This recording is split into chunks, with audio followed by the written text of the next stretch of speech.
This MMA content is proudly brought to you by the AllStar app, a fully customizable ad-free sports experience. Download it now.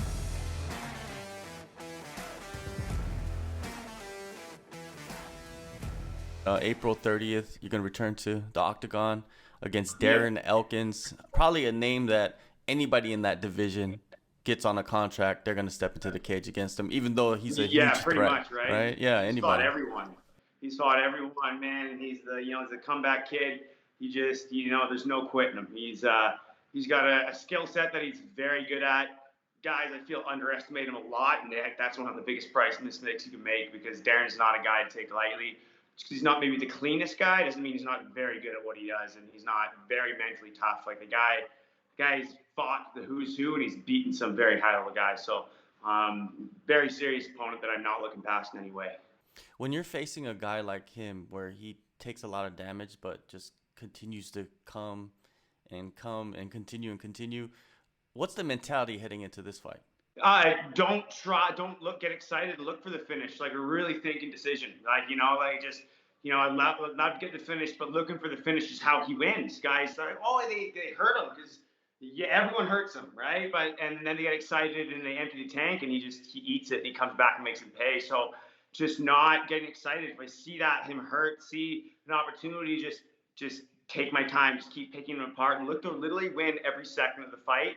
And take a finish only if it's undeniable. Don't look for it all. Just fight smart and play by the rules. As soon as you start getting dirty with him, that's what he wants and that's where he excels. Exactly. When you look at his skill set, though, we know he's tough, right? But does he shine in any particular area for you? Yeah, he's a very good tenacious a chain wrestler.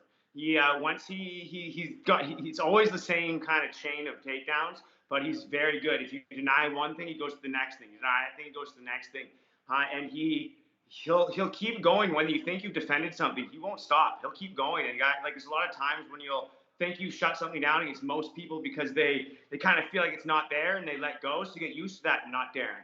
Darren, once he has a bite on something, he'll ride it to the end until he either falls on his face or gets you. So he might not be the cleanest wrestler, but I think he's a very good wrestler and a very good MMA wrestler.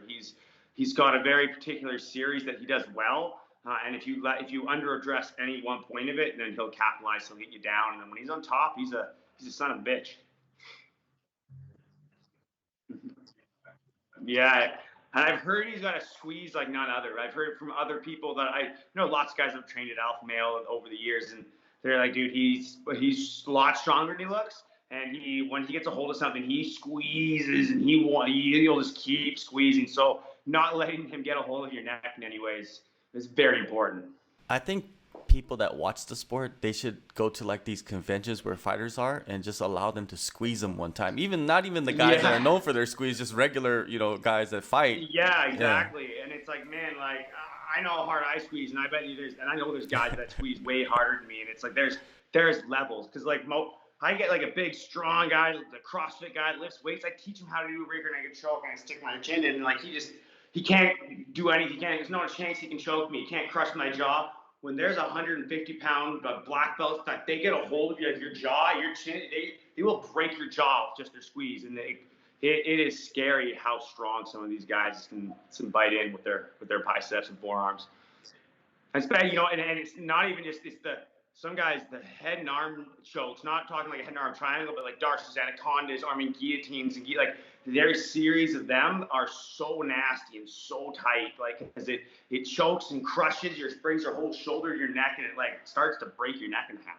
Speaking of your neck, man, you just had like 6 months ago your second neck surgery. How was it different from the first? Well, I mean, the whole surgery, everything's gone very similarly to the first.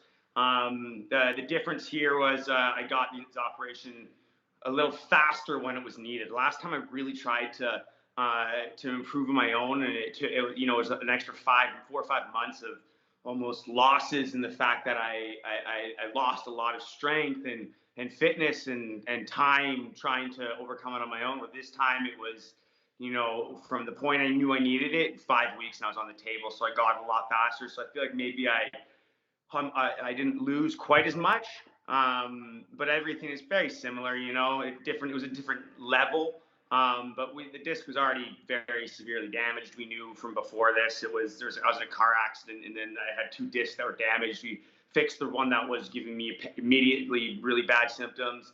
We knew the other one would probably go one day, but we're hoping maybe I'd get through like 5 years. But didn't last, got way worse, so we fixed that one. But it's been good ever since. Like, I've been back to training 100%, and it's no stronger than ever. Nothing's bugged me at all. Like, getting punched, choked, everything, it feels strong, and like strong as I can ever remember. So really excited to get in there and get back to doing what I love. I think that's kind of one of the scariest surgeries you could go into, is a spinal surgery. Yeah, you know what I definitely. mean? It's one of those people say, well, why get the surgery? I mean, you got to look at the reason to get surgery is how's it affecting your quality of life? Like, what do you have to give up by not getting the surgery? And for me, it was a no-brainer. It wasn't even just fighting. Like, I love martial arts. I love jiu-jitsu. I love wrestling. I want to be able to doing all these things for the years to come, and I want to continue to train. So it was not just my career and fighting that I would have lost. I would have been a really unhappy, depressed person without it. So for me, it was kind of a no-brainer. I'd risk, it's a relatively small risk in the grand scheme of things, as long as you I picked my surgeon. I did my research. I got the guy. Like, my surgeon, John Sun, is known for being a rock star surgeon, known for doing these crazy surgeries that other surgeons are afraid of. So I was very confident with the hands I chose. It's always scary when someone's going inside your neck and opening you up, but it's also, as far as for surgery that I've talked to other people that have had, like, I feel great, like there's the turnaround time is 6 months, 7 months to being back into the cage fighting, like 3 months to being able to wrestle and spar again. So like, it's a pretty short timeline compared to ACL or a lot of other surgeries. Now they might be a little scared going in, but once it's done, like, I feel really confident with it. Yeah, it's amazing how when athletes get with doctors and mesh really well and understand the body and not just use bro science, and it comes back much faster, right? It does. I mean, I talked to different surgeons and doctors before this, and something were like, you can go paralyzed if you can get hit again. And I'm like, wait a second, okay, if I'm gonna go paralyzed, why aren't people dropping dead or going like paralyzed all the time? Like, you think this would be common? Couldn't find any examples of it happening. Never heard of it happening. In the world of sport, the only times I ever find people going paralyzed are when they like spike their head and sever completely break their spine in half. And it's like, well, it's not what's happening with herniated discs in my neck. So, doctors, just because we put it on a pedestal, they don't all know what the human body is capable of in a lot of ways. They're seeing the aftermath of serious car accidents and crazy things that are really forces far beyond anything that we experience in sport. And that's so they don't understand quite the difference that some of these other doctors that are more in tune with athletes and what, the human body is capable of. Well, when you have that neck recovery, you could hardly do anything else, right? But did you just focus on the neck, or were you able to do other things? Honestly, not much. I shadow box would be the one thing that actually kind of felt good. Shadow boxing, moving around, like light movement felt good. Resting felt bad. Heavy activity felt bad. But with your neck and your spine, like when that nerve is messed up, it's not, you can't really work it and fix it because it's the actual signals getting all messed up. So sometimes, you can recover to an extent, but with how bad mine were, like even the surgeon when he opened me up was like, yeah, you wouldn't have gotten better.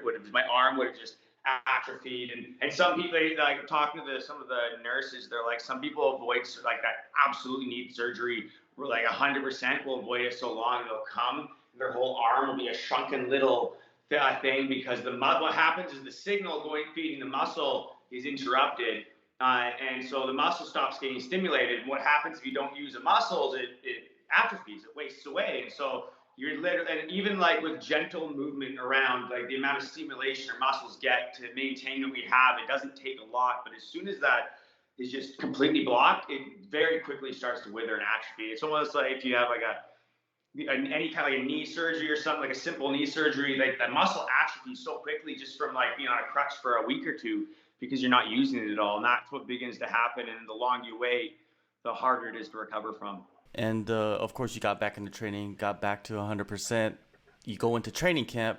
Have you done your training camp in Las Vegas or any part of it? I spent a little bit of time there this time. I just actually got back to Vancouver here on the weekend. I spent the last 3 weeks there. I'm going to do 2 weeks back here, so this week and next week, and then I'm headed back down for my final 2 weeks down there. So I spent both time back here in Vancouver and time in Las Vegas. Like I got a good team up here in Vancouver, but I also I love going down to Vegas. The PI, I really like seeing Coach Casey at 10th Planet. He's the man. You get all his his guys are so good. There's they're grabbing a hold of your neck from every single position. So keeps you really honest. Yeah, definitely. Yeah, test the neck out before you actually really have to test it out. No, right? I've tested it. It's doing great. I mean, better than I remember in years. Yeah, for sure. It's literally made of titanium now. Like, what can go wrong? Ahead of your last fight against Pat Sabatini, there was a lot of talk about you dropping down to featherweight when you actually did fight at lightweight. They just don't remember that for some reason. Yeah, they just don't remember. I skimmed past. It was one of those. I mean, I had time between neck surgery, and I was like, well, let's take I kind of planned it for 4 months, and I did it. And honestly, my weight cut went really well. It wasn't that it wasn't easy. It was very hard, but it was hard because I did it. Well, I spent three and a half months really making it happen properly. And this time I've learned a lot from last time. I'm way ahead of schedule. I mean, weight cutting is never easy. It always sucks. I'm still going to be huge for the division. But I got a real good process down. Even last time I was 175 when I got in the cage, and I still felt great after the third round. If I take anything back, it's that I should have fought way harder from round 1 and 2. I kind of started slow, and I didn't wake up till the third round. So I can't blame my weight cut for any of my lack of performance by any means. Yeah, I'm very intrigued, by this situation that you're in, that you're coming off of the surgery, and you're feeling much better than you did in your last fight, and then the weight cut is going much more smoother. What do you see in this fight? How do you see yourself performing? Yeah, the other thing is I've never really created a game plan and practiced a game plan for any fighter. Even Pat I actually thought I was going to be fighting Darren last time when I fought Pat, and for about 2 weeks that's what it was supposed to be, and the paperwork never came, and the date didn't work for Darren, and they said, oh, hey, Pat, you want to fight Pat? And it was 3 weeks away or something, so I was like, sure. So I didn't even have a whole lot of tape or time to formulate a game plan for him. I just kind of did the same thing I done for every fight, which is just train and show up. Well, Darren, there's no shortage of tape, we have maybe 20 fights that we can go back and look. I mean, not that we looked at all of them, but it's just, man, he's a guy that does the same things well. He's not like a guy that's coming in and is super evolved every fight. He's sticking to his game plan, and even if it's not working, he sticks to it until you slow down and it starts to work. So there's a lot of things that we can see how people have beat him. We can see how people have lost. So with this, it's again, like I said, don't try and picture finishing him. If the finish comes, it comes, but just picture trying to fight smart, I mean, as much as I love to get in there and make it a fight, that makes it more 50-50. I think I'm more technical than him, and I can fight smarter than him for the whole fight. So it's just he's going to come to me. I like to go to guys, but with Darren, I don't have to worry about it being boring. He's going to come to me, whether I like it or not. So just letting that come, being patient, not rushing. That's one thing I think with Pat. I was rushing a little bit too much at the beginning, which led to him landing an overhand that I didn't see coming, and then also getting that takedown I didn't see coming in the second. Those are the two big things for me rushing that led to me being on my back, which led to me losing the round. So just take my time, let him come to me, and picking him apart and making him frustrated and make more and more desperate shots, and looking for those bigger and bigger kill shots. All right, a few more before I let you go. Sure. The first one, cryptocurrency, man. It's the wave of the future. They just announced that Crypto.com is going to give out bonuses, and I was wondering your take on this whole cryptocurrency. I don't even know if it's a trend or not. Honestly, I'm not huge into it, but I'm starting to try and pay attention a bit. I've got a couple NFTs that people have given to me, and so I've got them sitting on them. But I don't know enough to feel comfortable investing, but I'm super excited about the extra bonus. I'm sure bonuses, I think every fighter is kind of at first wondering why we're all wearing something on our shirt and not getting anything for it. Well, at least now, we're getting something. And hey, if we got a bonus and they give it to us in cryptocurrency, it would definitely incentivize me to be like, oh, okay, well, let's see what we can do. I'd be much more open to investing with something that already gave me than taking the money I have and investing it in from there. So it'd be definitely it's a good option to help us fighters get more involved in other things and learn more about it. Like nothing like giving someone a whole bunch of Bitcoin in order to incentivize them learning about the whole structure and process. PTSD in combat sports, from like injuries, weight cuts, damage taken in a fight, even losses can be devastating for fighters. Have you experienced this and overcome it, or seen it in other fighters? I've definitely seen it in other fighters. I've never had PTSD from anything from fighting. I've always I think that's just my outlook, my mindset in it. I've never I love fighting. It's not why are people like some people are in it because they want to be world champion. They want this glory. They want what's the reason. For me, it's always just been I love the process. I love the journey, and I love fighting. Like I was 5-5, and I as a pro, and I just kept fighting because I liked it. So my mindset kind of changed to most people. So if I've lost, it's kind of been I've set obviously never happy about it, but it's like, hey, well, what can I learn? What can I move on? Because for me, it's always been about the journey. So nothing's really ever hit me that hard with it.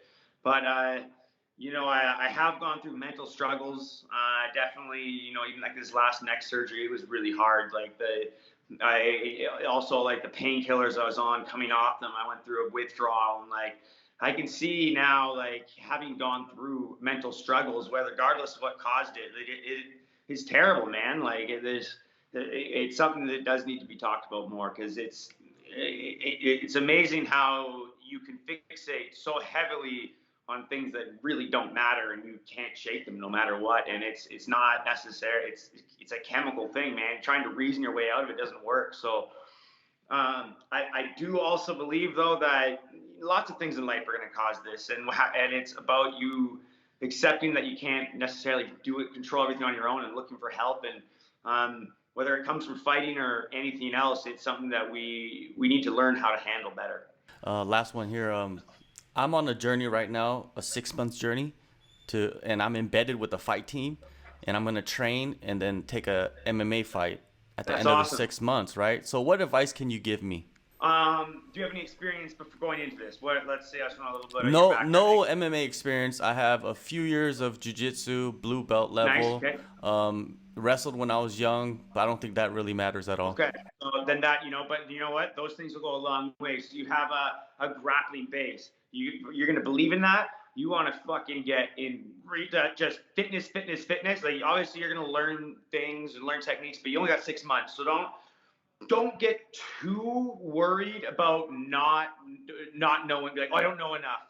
Soak up as much as you can, learn as much as you can and get in as good a shape as you can. Really push the cardio and do hard wrestling rounds, lots of wrestling, because when you get in there, striking's going to be really hard to be clean, so it's going to turn you a bit of a mess. But just believe in that you can take the punches. If you can grapple and you can wrestle, just be able to do that for the full 9 minutes, really hard, and just don't worry when the fight comes. Just don't worry. Just go. Don't overthink it.